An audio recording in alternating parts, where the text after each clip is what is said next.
I would round on about 50 patients a day. Jeez. I know.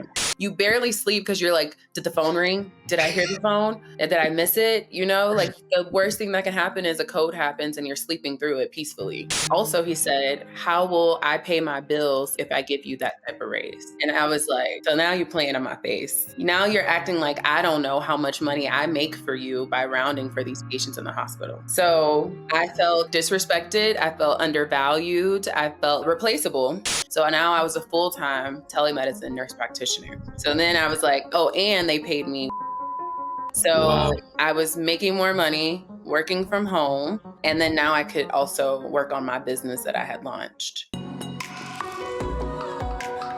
What is up, guys? Jason here. Welcome back to the channel in our series, Nurses to Riches, The Road to Fire. In this episode, we're going to be speaking with a nurse practitioner who worked in private practice for 2 years, seeing up to 50 patients per day, 5 days a week. It was overwhelming for her, to say the least. One day, she mustered up the courage, met with her boss, and asked for a raise. She was insulted by him in that meeting, and her raise was rejected. But that didn't stop her from reaching her financial goals. She did something afterward that allowed her to make a great deal of money while working from the comfort of her own home. And we're going to find out exactly how she did it and how much she earns doing it. So, Tiffany, tell us a little bit about yourself and what it is that you're currently doing for a living. Perfect. So I'm Tiffany Brown. I am from Houston, Texas, born and raised. And currently I am a nurse practitioner. Okay. And you said born and raised. Have you ever worked outside of Houston? I did a strike assignment that was outside of Houston, but for the most part,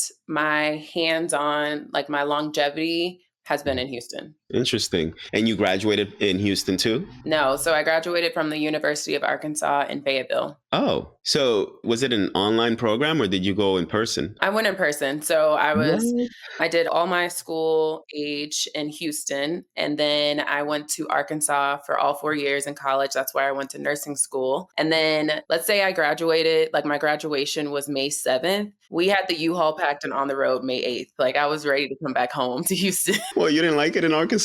I loved Arkansas for college, but when I went in 2010, Fayetteville was extremely country. So it was just straight up college town. Now there's more Texans there than Arkansans. So it's definitely changed. They have a Whataburger, they have like all the Texas restaurants now. But back then, all we had was McDonald's, Sonic, and Burger King. And I was like, coming from Houston, where there's so much good food, I could not wait to come back home. And do you have any siblings? I do. I have 3 sisters and a brother. Oh, and any family members that work in healthcare? No. Well, actually, so I was the very first to go into healthcare. My entire family is in education, like the entire family is in some form of the education system. And then my brother actually went and got his psychology degree. And so he does work in the healthcare field now. I see. And okay, so you went to school for nursing. Was there a specific reason why you chose nursing as opposed to anything else? So I actually went to school to become an optometrist. I have worn glasses since I was in the 1st grade. So I've had my fair share of going to the optometry office. And one time I had a Black woman that was an optometrist, and she was actually an ophthalmologist. And I remember thinking to myself, like, oh, I want to be like her because I want to help people who can't see from the 1st grade, just like she does. So I went to school with the full thought that I was going to become an ophthalmologist. And then I did university chemistry. And for the first time in my life, I had to get a tutor. It rocked my world. It was so difficult. So when I went and talked to my counselor, she was like, well, the pre-med route has maybe 4 more chemistries. And I was like, no, that's not going to work out for me. So I went back to my dorm room that night. She told me I had to make a decision by the end of the week. So I went back to my dorm room. I prayed. I grew up in church. And so I prayed and I was like, God, you got to show me some direction to still be able to help people. But I can't do chemistry like that. And I woke up the next morning and literally said I was going to apply to nursing school. I called my mom and she was like, you, a nurse? You have no bedside manner. Like, I can't imagine you being a good nurse. And I was like, well, I don't know. I woke up this morning and God told me to apply to nursing school. And I did, and I got in, and it has been such a smooth career for me. So I'm like, this is definitely where I was supposed to be. And you said you went to a 4-year school. So it was a university and you got your BSN, correct? I did. Do you remember how much you ended up spending on the program itself, the entire tuition? I do not, but I'm still paying for it. Yeah, I know that Yeah. feeling. That's why, like, we moved to California because we hated debt, period. So we're Yeah. like, we need to get rid of this student loan debt and all of the other debt that we have. And we wanted to make more money. That's why we moved out here. So, what was your first job? Where did you work when you first started working as a nurse? So I did know that Houston was a huge medical center, right? But what I didn't know was that they had what was called like new grad programs for their nurses. The big hospitals had new grad programs. So most of their marketing went to the schools that were in Houston or in Texas. So their programs would fill up before the end of the first semester. And so there was really no other way to get in unless you went through that new grad program. So I was behind when I came to Houston that summer to start applying for jobs. So I'm like, I'm applying for jobs, resumes, and I'm like, this is not going to work. But I'm the type of person who's like, if there's a will, there's a way. So one day I was frustrated and I posted on Facebook, I'm like, I worked hard for this degree. I need a job. And somebody that I went to high school with, his mom was actually the CNO of a smaller hospital. It was a LTAC, long term acute care hospital. And she was like, hey, I can get you a job here. And I was like, yes. And so my first job was at a long term acute care facility. Wow, that's a really cool story. People don't realize the power of social media. Exactly. And Look at connections and that. networking. Like that Mhm. phrase, it's who you know, not what you know, Mhm. is so cliche, but so true on so many Mm. levels. Yeah, and it's also about just putting yourself out there. Had you not made that post, you wouldn't have gotten that job. And I've interviewed nurses in the past who have messaged nurse recruiters and managers of departments they've wanted to work in through Mhm. LinkedIn, and they've gotten responses back and jobs through there. And Yeah. then nurses who have gone through like job fairs and who have submitted hundreds of applications, who have posted all over social media, like so many different ways. And Mhm. it's because they put themselves out there that they were able to get a job so quick. So you started working in this facility. Do you remember how long the orientation was? Yeah, so it was probably 3 months of orientation. Okay, well, that's a pretty decent amount of time. But okay, explain to me what you do in an LTAC, a long-term acute Mhm. care facility. So it's basically people who are not sick enough to go home from an acute care hospital, but they're also not sick enough to stay in the acute care hospital. So they usually come to the long term acute care in order to be on, say, long term IV antibiotics. They need 3 months of IV antibiotics, then they'll come. They need wound care, then they'll come. If they're in the ICU, then they need to stay on the vent, but they are stable, but they just need longer on the vent, then they'll come to us. I think it was a good introduction for me, honestly, because we didn't have a lot of extremely acute patients, but it gave me extreme autonomy because doctors don't round in the LTAC until they're done with the acute care hospitals. So we had to do a whole lot by ourselves as nurses. Like we had to understand when to pull labs, what the labs meant, how to prepare for when the doctor came in because their patience was this short by the end of the day and they didn't come in until the evening. I loved it as my first experience. I was on the floor, the regular med surge floor for maybe 8 months. And then I told my manager, I'm like, I'm bored. So either I need to go to ICU or I'm going to go find another job. So she put me into the ICU, and the ICU training program was actually 6 months. And it was very intense, learned all of the EKG. I pretty much learned how to do everything that the provider was doing, which is why 6 months later, I decided to go to nurse practitioner school because I was making a whole lot of decisions and not getting paid for it. Wait, so I didn't know LTACs actually have med surge departments and ICUs. Yeah, so it's different than like a nursing home. It's not a nursing home. We at the LTAC, it's very much just like the regular hospital, but those people are just there for longer. Like the insurance allows them to be there 3 months, then they approve them for more 3 months. Like we had patients that were there for a year and a half.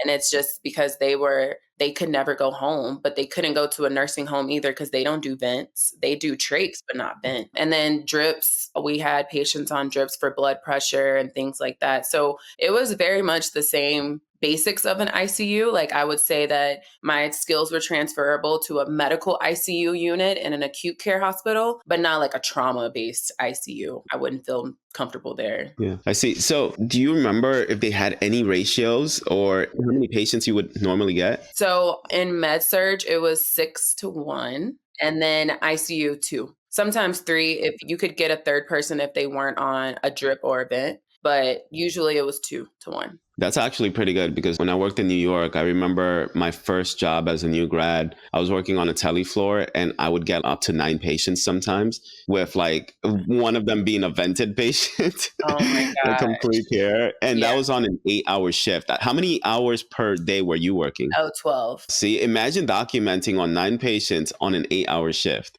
So my mentor on the med surge floor, I'm so thankful for her. She taught me time management. And so she was very particular about I don't sit down and eat my breakfast until these set of tasks are done. And then I don't sit down and eat my lunch until this set of tasks are done. Because by the time it's the end of the day, I'm trying to go. I'm not trying to be here catching up, playing catch up, running around. I want to feel in control and I want to know what's going on with my patients at all times. And then I want to also be able to not be stressed the entire day. Every once in a while, we can't control it. But for the most part, my time management skills were so pristine that I didn't realize that they were until I went into other hospitals. And I'm like, why are y'all running around like your head, like a chicken with their head cut off? Do y'all not know how to manage your time?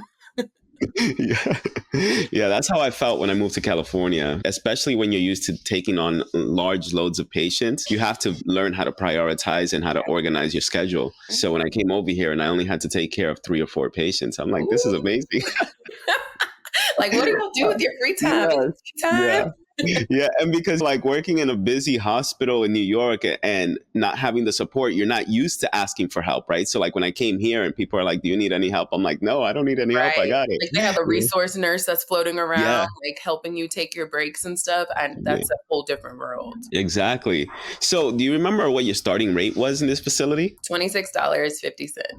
Well, that's not bad. Like I've heard worse. Yeah, it's not You bad. know And what? in Houston, I mean, in Yeah. Texas, our cost of living is not nearly like California or New York. That's So, true. yeah, Yeah, 26.50 that's was true. good. I was 23 years old. Yeah, but I interviewed a nurse from Quebec in Canada, and she Mhm. told me that their starting salary is something like $25 an hour. But after taxes are taken off, they end up with like less than half of that. So just imagine, My yeah, because the goodness. taxes are extremely high in that part of Oh, Canada. wow. Yeah, yeah. Wow. And it's crazy because she said that they don't have travel nurses in her area. There's some law that doesn't really allow travel nurses to work in the hospitals or something like that. It was like some weird law. And they still But can demand more? That's yes, yeah, all the stories she was telling me, I just couldn't believe it. I'm like, how do you guys even have nurses over there with right. those conditions?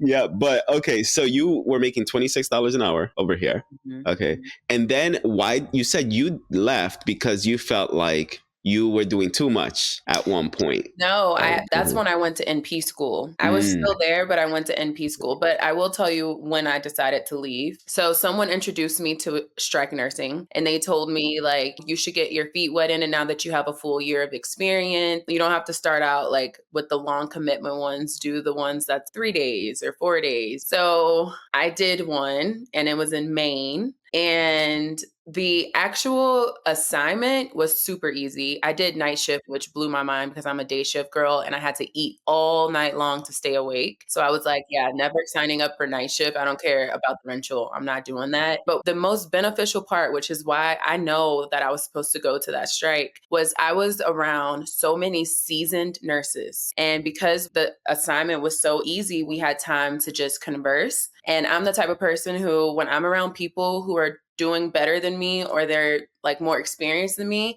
I listen way more than I talk. Like I'll ask a question, but I'm definitely not the leader of the conversation. When they could tell that I was a listener, they just poured so much into me. And the summary that I got from all of their experiences was one, keep pursuing higher pay. If you believe that your experience is improving, then you should be paid for it more. So don't get settled at one place just because they won't increase your rate. She was like, leave, go somewhere else. And then the second one was never only have just one full-time job. So if you decide to become a full-time employee because of benefits, whatever, for whatever reason, you need to always have something in your pocket, always on the side, a per diem that only requires you to work 2 times a month or something like that. So I went back and I kept that in my head. And then I found out about travel nursing, travel assignment. Now, Houston is big enough to where from my home address, I only needed to be 30 miles away in order to qualify for the travel rate.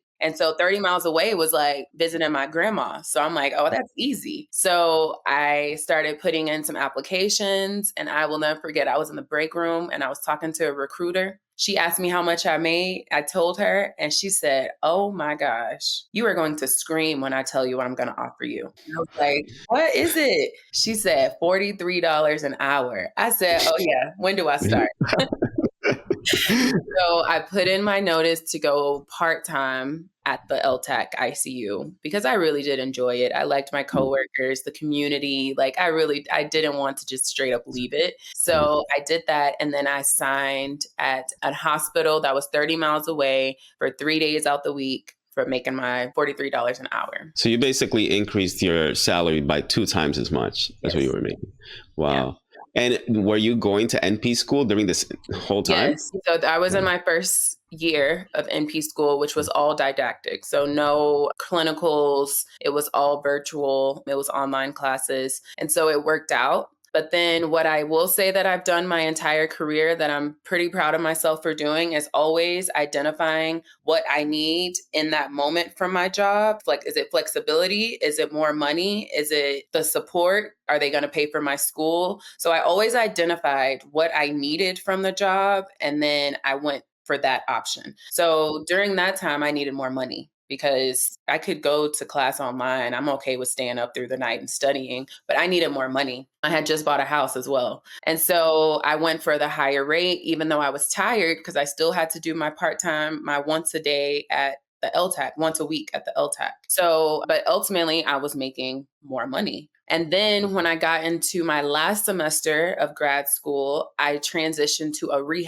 an acute care rehab unit, because they had 1-to-4 ratio. And they had PTs and OTs on hand that would be with each patient for 1.5 hours each. So our load was way less. And so I was able to study there. I was able to do my assignments. It gave me more flexibility with my time as opposed to juggling tele, which was giving me 1-to-8 patients, 8-to-1 patients, and then my ICU, which was you have to pay attention in ICU. Wow. And at what point did you graduate from NP school? I graduated in 2018. So you said it was a virtual program. What was the name of the school? So it was virtual the first year. I went to Texas Women's University. So it was online it's a 3-year program. So not like most of them are 2 years. This was a 3-year one. So the first year was virtual. And then the next 2 years, we had to actually go into class. We had to do assessments. And then we also had clinicals. Okay. And then when you graduated and you got licensed as an NP, what did you do? What did I do? So it was the summer, it was May, and I started doing regular applications again because I didn't realize that doesn't really work in Houston with being a family nurse practitioner. It's not that easy. So I was doing regular applications, probably around 3 weeks of doing that. I was like, you know what? I'm going to get back on the ground and start talking to people. So I went back to the same hospitals that I worked at. So the LTAC, the hospital that I did the med surg at, and the hospital that I did the rehab at. Well, I was still at the rehab position. And I started leaving my resume there. And then I would talk to the nurses that I knew there, and I'd say, hey, whenever such and such comes by, ask them if they're looking for a nurse practitioner. I'm like, they're going to remember me. And so I got probably 4 interviews from that. And then maybe a week later, I got an actual job. I secured a job. And what was your title and your responsibilities in that job? It was an awful position. I was like a hospitalist for an LTAC. So it was 24-hour shifts. We had a provider suite. So we had to spend the night there. And basically we were responsible for making sure the patients didn't go left enough to have to be transferred to the ICU or to the acute care facility. And if we felt like that they were going to head that direction, the goal is to get ahead of it so that it's not an emergent situation where we can plan an actual transfer and not an actual emergency transfer where we have to code and everything. But I was in charge of the codes if we had to code. It basically was a physician who got the contract for this job, and then he contracted nurse practitioners to do it. And I was like, genius on your side. So then I was only there for like 3 months, and then I got a position with a large privately owned GI group. Okay. And how many patients were you responsible for in the LTAC as a hospitalist? Oh my God, between 20 to 30. Ooh, Yeah, that's rough. And you said the position was an overnight shift position. Yeah, that's rough, especially being that you hate night shift.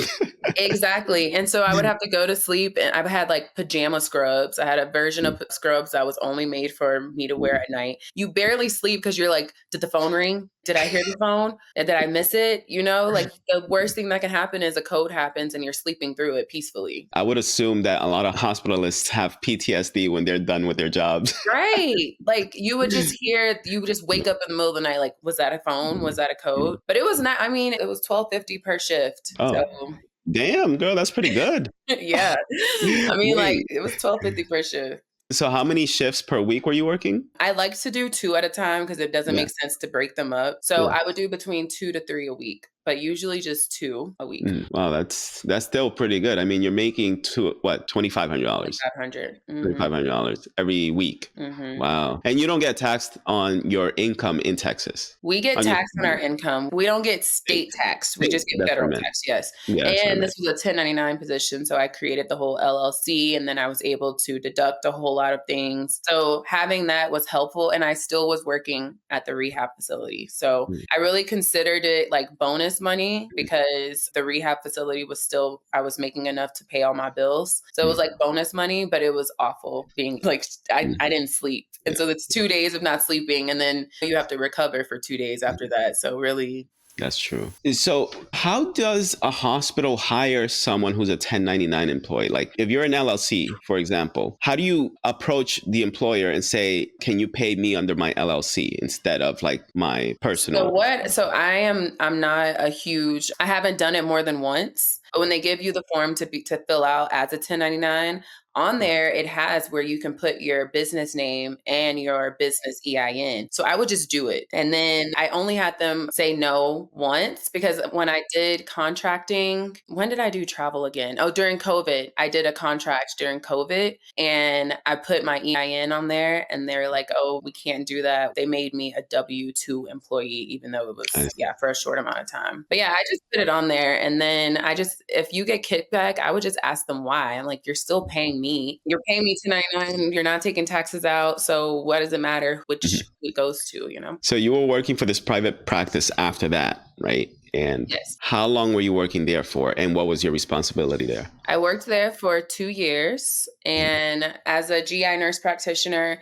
they had a really big practice, 2 office locations, and they saw patients at 4 hospitals. So my job was to round on the patients in the hospitals. I never did outpatient GI, I only did inpatient GI. So I would round on about 50 patients a day. Jeez. I know. So that time management skill that I learned as a nurse Yeah. came into full effect whenever I started working with the private practice. And how long were your shifts? 8 hours a day. Okay, 8 hours a day, Monday through Friday. But I didn't know how to negotiate a contract back then. I didn't know you could say no to things. So I agreed to every other weekend, I which see. is Oh awful. my gosh. Every Did other you weekend actually with no enjoy doing that? additional pay, and rotating major holidays. It was Oh rough. my god, that sounds horrible. It was so bad. And I didn't know that you could like say no to that. Mm. And how did you manage to round on 50 patients in 8 hours? Like, you don't get So much time to see all those patients. when you're a specialty in an acute hospital, Mm. you're going to get patients that we got consulted on for like constipation. So as Oh, long God. as we got them having a bowel movement, it's just, oh, yeah, the bowel movement, good. You're clear from us to discharge. It's Mm, up to your management team. So mm, not every patient was acute on our behalf. And so it gave us more time to focus on the acute ones like pancreatitis or gallstones or colitis. Those are the mm, ones that we would take longer with. But mm. sometimes we'd have maybe like 15 of them that were just follow ups or they don't want us to sign off yet because they want to wait until they have a bowel movement or something like that. Did you end up having to take work home with you often? So unfortunately, but I think it was like half and half for me. My Okay. employers did not ever ask me to do anything at home. And Mhm, so it wasn't because they didn't give me the allotted time to do what I needed to do. Sometimes I just wanted to be at home with my feet kicked up watching TV while I documented. Like mm. sometimes I Yeah, just didn't want to do it all in that yeah. day. So sometimes I would take it home. I also took call during the week up until 7 p.m. Then it would switch over. And so sometimes nurses would call and I'd have to put an order in and I'd already be at home. Would you get paid extra for those calls? Or No, because I didn't know to ask for that. And they didn't offer. oh my gosh. And in addition to that, you didn't get any overtime pay. No, my pay was the exact same, 40 hours a week, no matter how much I did, no matter what holiday, it Mm. was the same. Wow. You make it seem like why would anybody want to get their NP? Well, I think you definitely want to get I mean, if that's something that you want to do because you want to care for patients in that capacity, but I Yeah. don't think anybody should become an MP for the money. I think you Yeah. should definitely do it if I knew that's just the capacity I wanted to treat Yeah. patients in. Yeah. And so, but now with the knowledge that I know, you can make the same amount of money with the way that contracts are for nurses now, but it just depends on how you want to work every day. But here's the thing. If you say, yeah, don't do it if it's all about the money, but you only care about doing it for the patients. But look at how thin they spread you I trying to know. take care of all these patients. However, if I would have known that I could negotiate, that I could stand on, no, this is what will work for me, then I would not have been in that situation. So it's definitely about consulting with other people who have been in that position before, who have already negotiated before, and they can tell you, they can be your second eye to help you with that. So after 2 years, I asked for a raise. So this is my story of how I went into entrepreneurship. So after 2 years, I asked for a raise. It was a group of 4 physicians. I was only meeting with one of them. And he like literally laughed in my face and was like, why do you expect to be paid the same amount as a new family physician, like a family physician coming out of residency? So I was being paid $90,000, maybe 95, but I know I was asking for 110. Also, he said, how will I pay my bills if if I give you that raise? And I was like, so now you're playing in my face because now you're acting like I don't know how much money I make for you by rounding for these patients in the hospital. So I felt like disrespected. I felt undervalued. I felt replaceable. And so I decided to put in my notice. So I put in a 3-month That's notice a pretty long notice. because I didn't have a job. I didn't know what I was going to do. Good point. So I was like, this is a notice for both of us. But I told them, I'm like, I'm going to give you time to find somebody to replace me. I'll train them. I'll do this. But at the same time, I'm like, okay, Tiffany, you need to find something because you have zero. So this was in October, and October of 2020. September of 2020, I had launched my own telemedicine practice. So I knew that eventually I wanted to be less full-time anyways, but definitely not right then. I wasn't making any money in my telemedicine practice. So I knew I needed to replace my full-time income. So I just started applying to almost anything that I saw that didn't require me to be full-time, and it didn't require me to be full-time in person. And then one day I was rounding and I got a phone call and they're like, hey, I got your resume. We want to set you up for an interview. I had no idea who it was, no idea what they were talking about. But she said it was 100% remote. And I was like, count me in. Let's do this. And so we did the interview. We liked each other. I liked what they had going on. She liked what I had going on. And I started that December. So now I was a full-time telemedicine nurse practitioner. So then I was like, oh, and they paid me $115. So Wow. I was making more money working from home. And then now I could also work on my business that I had launched. So how many hours a week were you working as telemedicine F&P? 36 hours. Oh, okay. And you were making 115K per year? Yes. It was in Houston. No, it was virtual. So they got me licensed in 36 states. What? That's amazing. Yeah. They got you licensed. Like you didn't have to do that work. That is really cool. That's really cool. Did you enjoy that kind of work? I did. I enjoyed it a lot. I got so used to working from home. Like it was a whole new routine for me. Patients are way more comfortable on camera at home or in their car. They feel more relaxed. They feel more casual. And so you get more answers to your questions than you would in a cold clinic room where they're nervous as heck. So I feel like I was able to make more of an impact with patients, us just being on camera talking like normal, as opposed to being extremely formal and this is what's going to happen. They were able to let their guard down so I could care for them better. And what kind of cases were you taking on? I did all men's health. Oh, Wow. Men's health, not women, just men. No, it was all men, and men are the ones who needed it the most, who needed telehealth the most, because the last thing they want to do is take time out of their day to go sit in a clinic, sit in a Yeah. waiting room. So they would be so grateful. They're like, I am so happy that I found you all because I've been wanting to talk to somebody and I haven't been able to. I was low key a little therapist too. So it was good. So going back, why did you choose FNP versus any other type of nurse practitioner? FNP is more broad. As a family nurse practitioner, I could still work in a hospital, which I did. As an acute care nurse practitioner at the time, you could not work in a clinic. And now they've changed that a little bit to where now you can work in a specialty clinic, cardiologist clinic, pulmonologist, things like that. But when I went to school, you couldn't.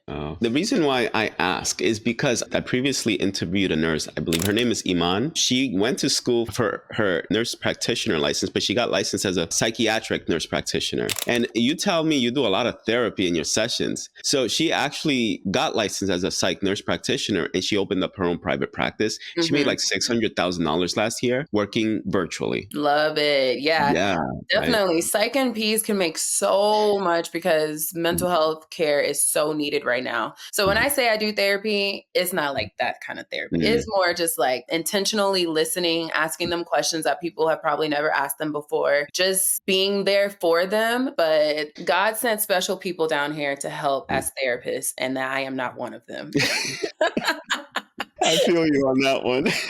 Absolutely. So how many patients are you typically seeing on a regular basis, like on a daily basis? Okay, so are we talking about when I was working full time? As a telemedicine, working 36 hours a week virtually. Okay. So so when I worked for the telemedicine practice, I was seeing probably like 25 patients. And then sometimes they would just be for like refills or something. So it wasn't demanding at all. That's pretty cool. And did you have your schedule booked ahead of time or do you just find out This who you need? particular company, they did on-demand visits. And so I had my shifts booked. So there would be me and probably 3 or 4 more practitioners on at a time. And then the patient would show up in front of all of our screens. And then it was just up to us to click on it and accept it. We didn't really take lunch breaks and things like that. What we would do is we would just chat each other in Slack and say, hey, I'm about to go have lunch. Can you cover for me? And so then everyone on the team knew that they needed to press the patient a little faster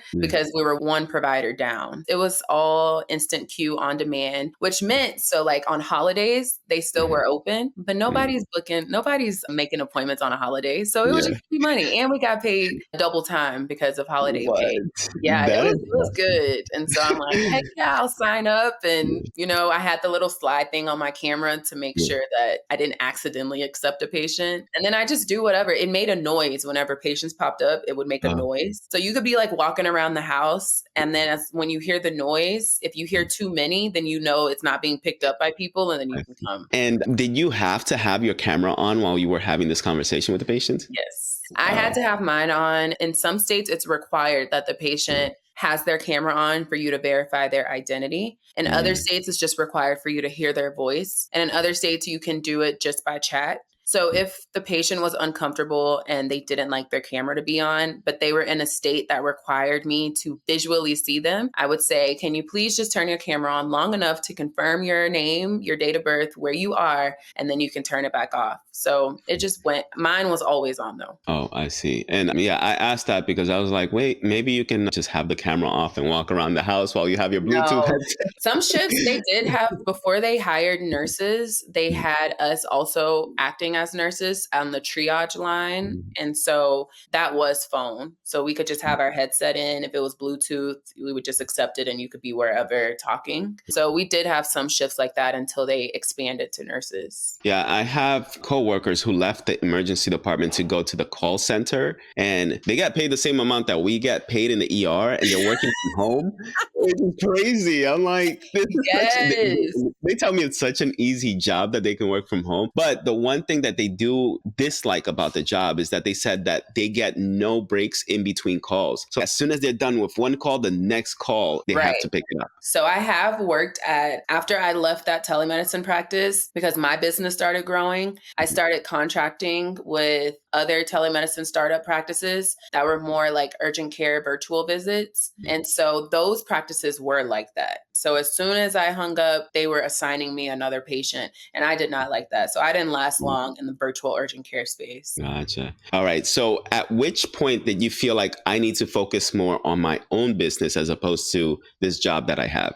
All right. So I had a mentor, and I remember asking her, when will I know to leave my full time job? And she said, the ambiguous, you'll just know. And I was like, that's so unhelpful. Then one day I was working my telemedicine shift. And I was getting phone calls asking for appointments in my own practice. And at this time, I had expanded to doing IV hydration as well, which was in person. So they would call and they wanted me to do it on a day that I was already scheduled to work at my full-time job. So one day I counted how many people I had to turn down and how much money that would have been for me. And then I was like, oh yeah, it's time for me to go part-time because I just turned away that much money in one day. What about if I opened up my schedule to where they could book on the days that they wanted to the most, then I could see that return even more. So that's when I decided to go part-time. And they did not accept my approval for going part-time. They said they only offered full-time positions. So then I had to make the big decision if I wanted to leave there and get it out the mud, do little small contract positions while I focused on building my business more. And so I did. I gave them a 2-month notice. Again, I needed to prepare.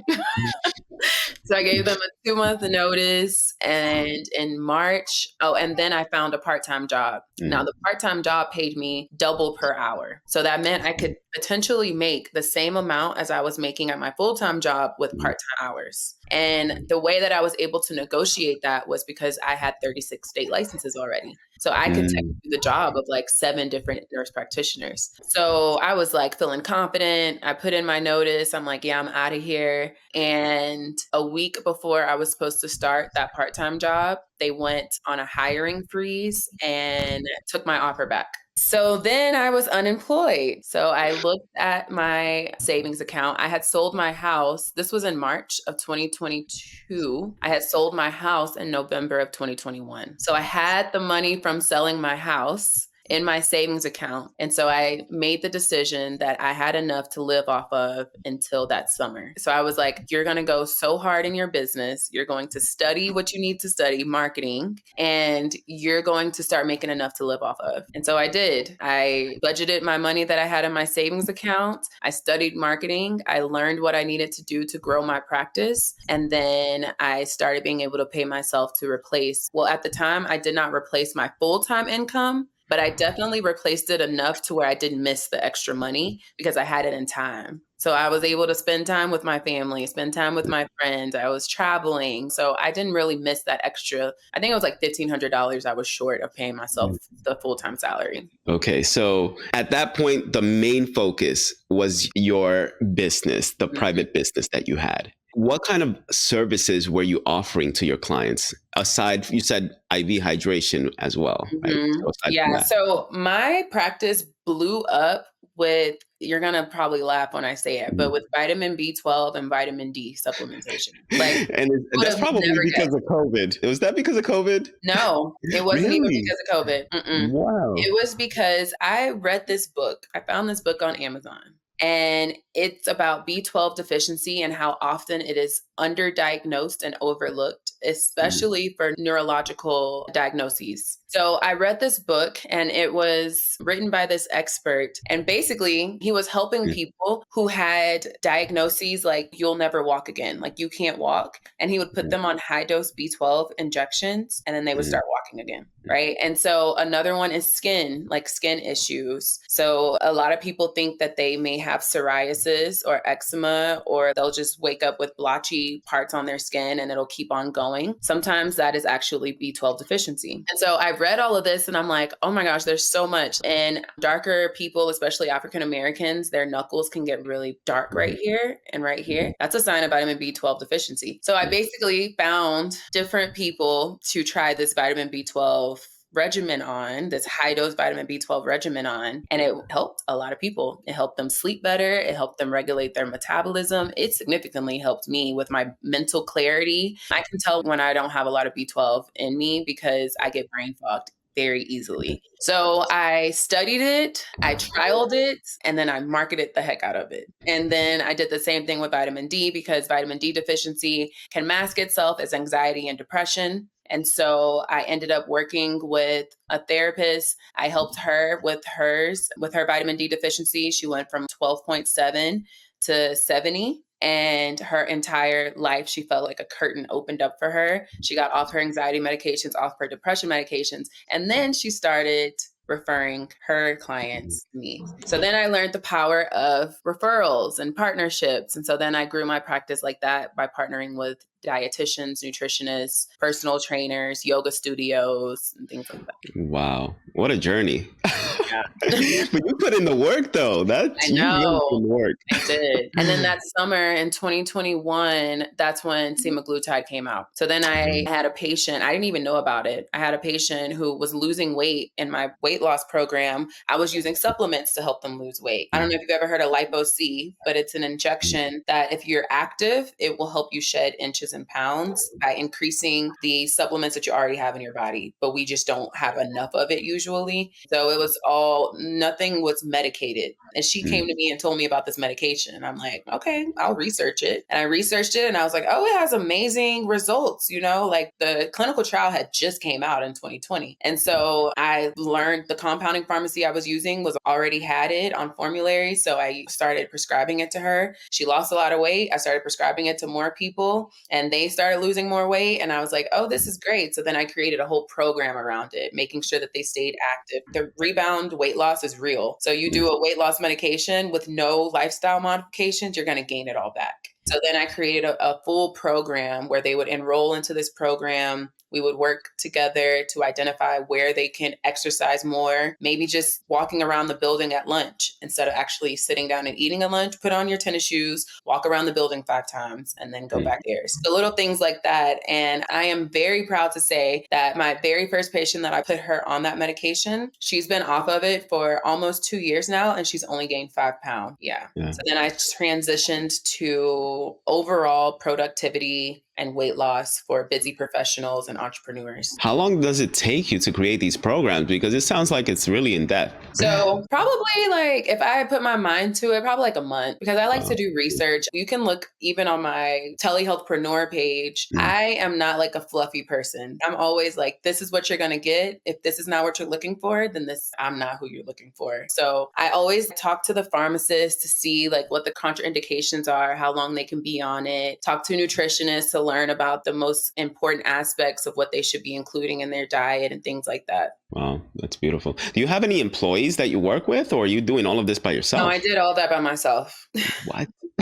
Okay, so when it's virtual, it's so much easier to do this by yourself, right? So yes, you're the front office, the middle office, and the back office. But if you take advantage of technology, then probably 50% of that can be automated. So when you have a virtual practice, you also have a virtual electronic medical record system. So that is the make or break of your whole practice. So if you choose one that is full of automations already, so the patient makes the appointment themselves, they get automatic SMS reminders about the appointment reminders, whatever intake forms that I need for them to complete before the visit is automatically sent to them as soon as they book the appointment. The consent forms are automatically sent. The system recognizes if they don't sign it or if they don't fill it out before a certain time frame, and it sends them a lot of reminders like you need to do this before. I have it to where they get a whole lot of educational videos from me. So I learned with practice that a lot of the questions I was getting in my visits could be, that saying like this could be an email. That's how I was feeling. I'm like, this really doesn't have anything to do with like you and your personal life. It's more about general questions. So instead I made a video addressing all the frequently asked questions so that they could feel prepared and then we could focus on them. I do 40-minute consultations in my practice, so I could focus on nothing but them for 40 minutes, and they really appreciated that. So taking advantage of automations and processes in your business is how you can be a solo practitioner for a long time. So can you go over some of the costs involved in paying for these softwares and programs that you use to run your practice? Yeah. So when I started my telemedicine practice, all I had to make sure I had in my bank account was $540 every month. That's how much my overhead was. Now, when you start actually seeing patients, then you have to pay for the supplements, the shipping, the medications, the lab orders. So that's the cost cost of actually doing the service. But just to live another day as a telemedicine practice owner, I just needed $540. And can you go over some of the expenses that were involved in that $540? Yes. So I should have written down. So my EMR system, the professional email address. So my clinic name is Versatile Therapeutics. So support at Versatile Therapeutics, you have to pay for that. My website, I pay for it monthly. I pay for my malpractice insurance monthly. Canva is Bay. I used Canva for all of my graphics. A video editor app on my phone. I feel like that's it monthly. And then, like I said, after that, if I saw a patient and actually had to do a service for them, then that's when the other costs would come in. But I don't really call that as cost because you get paid for it. You get paid, you get the money first and then it goes out. Gotcha. Okay. So a few questions with regards to your expenses. You said you have an EMR. What is the name of the EMR? Like, which one are you using? I use Practice Q. Okay. And how did you find out about that? Google.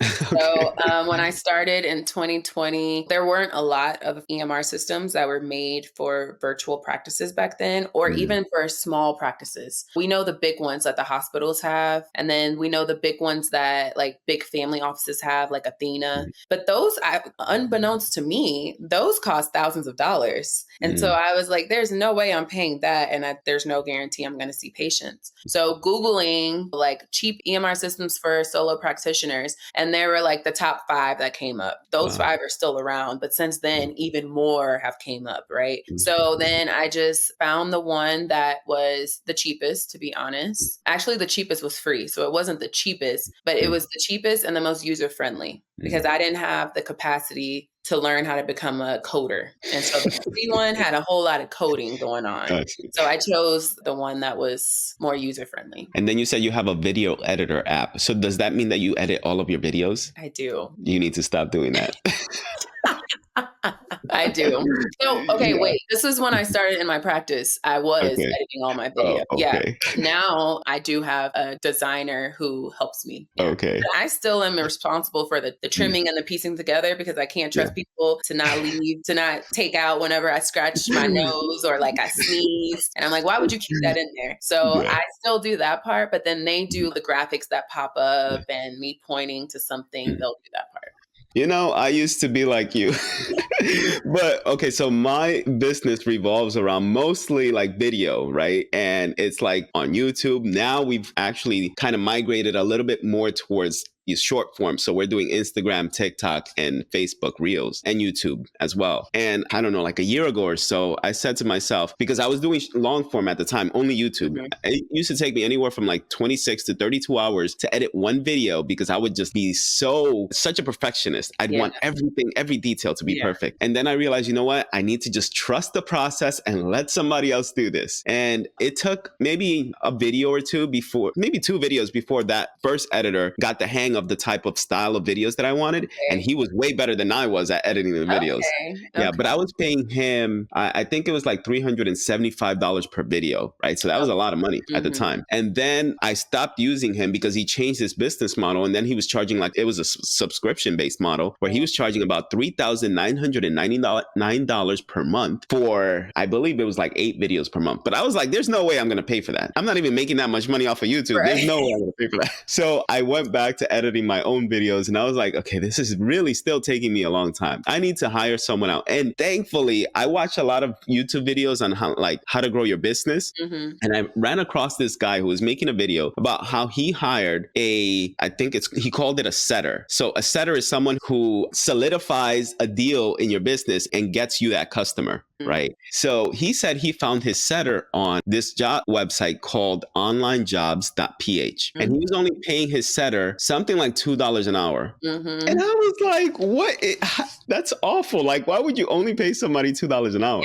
But regardless, I went on the website and I posted a job for a video editor. And the first video editor that I ended up hiring was after like reviewing over 100 applications. Wow. And the reason I hired her, it was because she is so meticulous with her editing. And the first video that she sent me, I saw that she studied my videos before she sent me that edit. I like that. Yeah. So I was like, that's it. I got to hire this girl. So I started her off at, let's say, $200 every 2 weeks. I was like, listen, we're just going to try it out first. But now she's making $700 every 2 weeks. because I was like, I can't lose her. I need to Right, keep her. She's exactly. Yeah, yeah. great. I've had a So, similar yeah. situation. So Mhm, I have a full-time assistant, mhm. and so the PH is the Philippines. So this Yes. guy made his whole business from the Philippines, and then he Mhm, helps connect it now. And so that is where my full-time assistant is as well. And so when he started, we just made a year and 3 months now. And when he yeah. started with me, I think it was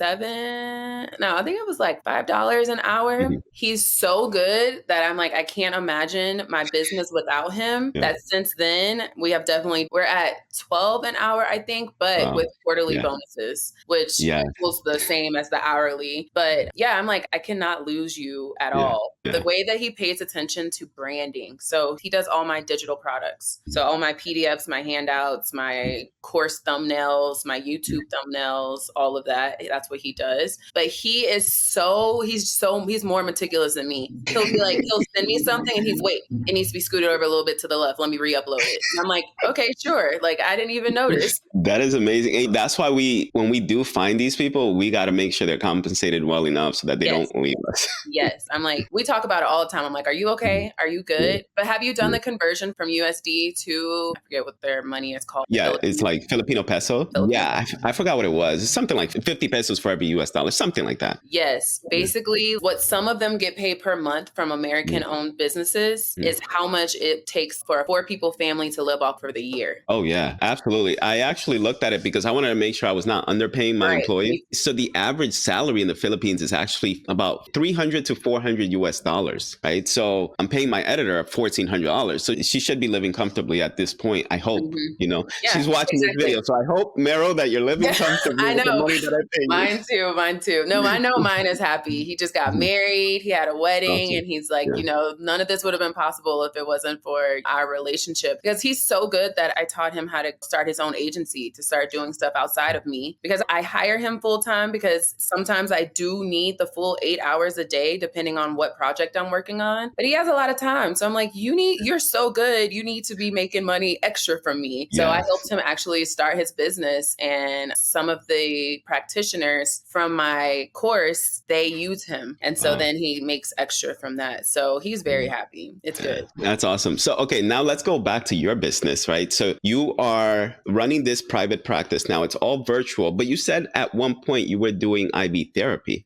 Yeah. So when I started my practice in 2020, I wasn't making any money. So then, of Mhm. course, I start looking for answers on Instagram. And everything that I saw about nurse practitioners or nurses starting their own business making money was eye hydration or a med spa. So I was like, oh my gosh, maybe my idea is stupid and I need to do this. So I transitioned my whole plan to doing aesthetic services and IV hydration. So I paid a lot of money to go through trainings, Botox training, all the whole 9 yards. Okay. Just for me to open up this office. And within probably 6 months, I said, this is not where I want to be. And then I transitioned. So I had patients though in person. So I couldn't just be like, hey, I'm closing shop. You got to find somewhere else to go. So I gave them 6 months too. So I was in my office for about a year and a half. Then I transitioned fully back to telemedicine. Okay. So, at what point did you say to yourself, okay, I'm doing this telemedicine virtually.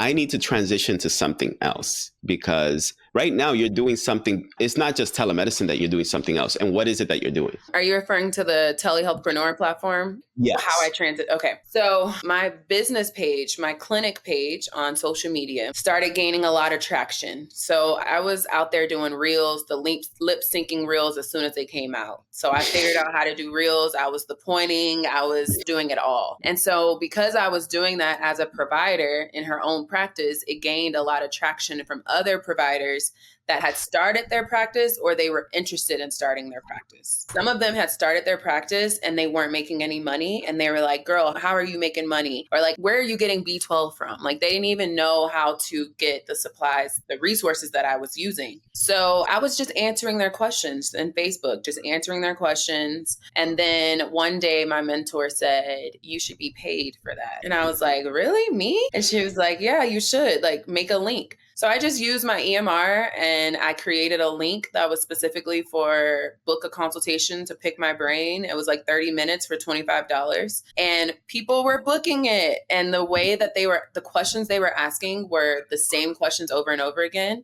And the answers that I have, I thought were basic, but it wasn't common knowledge. And so I was like, okay, maybe I do know what I'm doing. Maybe I do know a little something. So I did that for, I can't remember how many months I did that, but I did that for a while. And then I ended up enrolling into a program to help me expand my telemedicine practice with digital products. So I enrolled in this mentorship that would help me create a digital product. So remember, I had my weight loss program. And so I was only able to help people that I was licensed in their state. But there was so much that I could educate in overall without actually prescribing. So that's what I wanted to do. I wanted to create a digital product for weight loss. When I got into the mentorship, she was like, why aren't you creating a digital product to help other practitioners do what you do? And I'm like, why would I do that? She's like, because no one knows how to do what you're doing. No one understands telemedicine the way that you're doing it. She says, every time you come in here and you talk about telemedicine, I have no idea what you're talking about. So I know other people don't either. And so I was like, really? You think people would be interested in that? And she's like, how many people are booking your calls that you have right now? And I told her, and she's like, exactly. And they're probably asking the same questions. And I'm like, they are.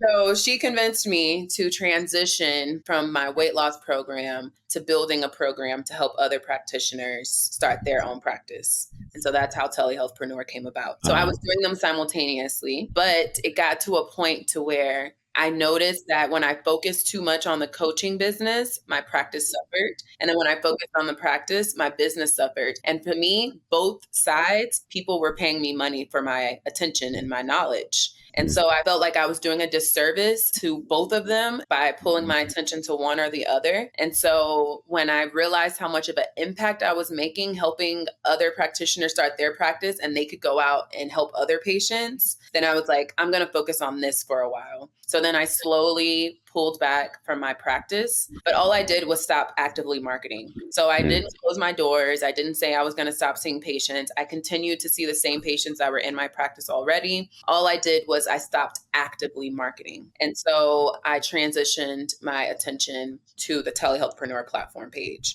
But even with me not actively marketing for 8 months, I still ended 2023 with $95,000 in generated revenue in my telemedicine practice. That's crazy.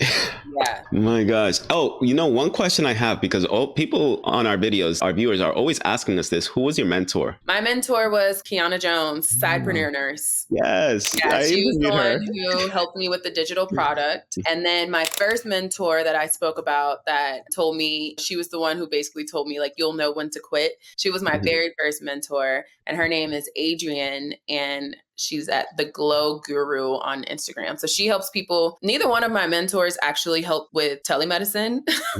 My first one, she has a med spa in Baton Rouge, and she helps estheticians and practitioners learn about skincare. And remember, I told you I wanted to do aesthetics at the time. So that's how I ended up finding her. But then she ended up teaching me way more than just skincare. She helped me understand business a little bit more. And then I ended up finding Kiana whenever I wanted to do the digital products. Interesting. And if you don't mind me asking, how much was the cost of hiring these mentors? I think so. My first one was $500 per month for 6 months. So was that $3,000? And then Kiana's mentorship, we were her beta group, and it was $5,000. I think it was $5,000 for 3 months. 3 months. Yeah, I said this story before, but Monica and I, my wife, we, at one point, we wanted to go, because I used to drop ship like many years ago before COVID. And I was pretty successful for a short period of time. Like, I made the highest amount in profit that I made was like $7,500 in 1 week in sales. So I was like, I wanted to kind of go back into that, but we wanted to start like a children's clothing business. And this is while we're running our YouTube channel and doing all these things on social media. So we're like, you know what, maybe we can sign up for a mentorship program and have some guidance in trying to start this dropshipping thing, and ultimately turn that dropshipping business into a brand, like a children's brand. Anyway, so we did that for a short period of time. And don't get me wrong, like, the mentor is amazing. His name is Justin Phillips, and he has like 900,000 Instagram followers. The way he made his money was he started this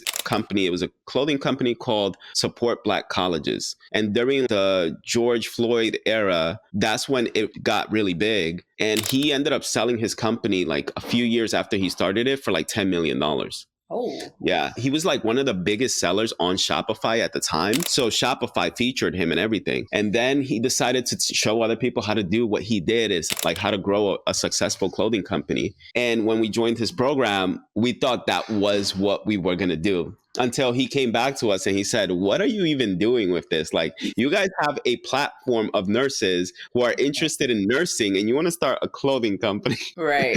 Yeah, he put us on the right track, and he said, "Listen, just focus on teaching nurses what it is that you continue to teach, and maybe mentor them in the process, create a mentorship program." So that's what we're going to be focusing on in 2024. But we paid $6,500 for that program. Yeah. Yeah. Shout out to him. That's what good mentors do. It's not about the money that you're getting. You're like, someone, this is what you paid me to learn. You paid me to learn about this drop shipping business. So that's what I'm going to teach you. It's Yeah. about recognizing the people who did pay you, paying attention to them. And like, is this really what you should be doing? You know, like that's good. That says a lot Yeah. about his character. Absolutely. So are you still in contact with Kiona? And you said Adrian? Yeah, I am. That's pretty cool. So when you had this mentorship program, was it like weekly sessions that you guys did, or Yes. how did you communicate with them? So with Adrian, it was, so she's in Baton Rouge. I was in Houston, and it was twice a month. One was virtual and one was in person. So I actually drove to Baton Rouge every month to Wow. do my hands-on. Like I was hungry. Nothing was going to stop me from getting to what I wanted to get to.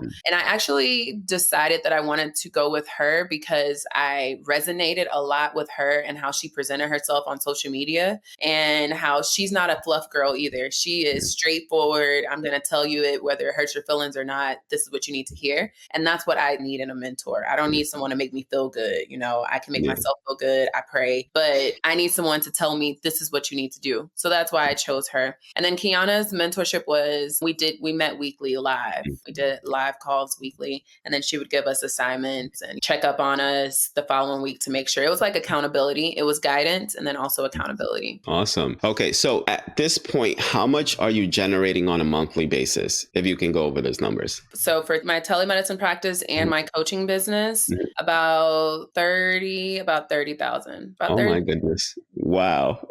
Yeah. Okay. I follow a lot of people who are just like the best marketers in the industries, right? And they always talk about, there's this one guy that I watch on YouTube often. Like he has this like video series that he makes where he will give you a pitch for your business. And I forgot his name, but I'll link to it somewhere over here. But anyways, so he'll ask people to come to his YouTube channel and he will critique the hell out of their business and then tell them what's wrong with their pitch and why they're not getting any sales. Or if you have like specialty or expertise in an area, he can give you a business idea and then he can give you a pitch for that business, right? So I love his videos. And what he says is every time he interviews someone is, okay, how much are you earning per month? And like, let's say the interviewee is making like $3,000 a month. He's like, okay, you're making $3,000 a month and you're trying to start this coaching program to show people how to make $30,000 a month. Yeah, exactly. I think that's going to fly through people's head.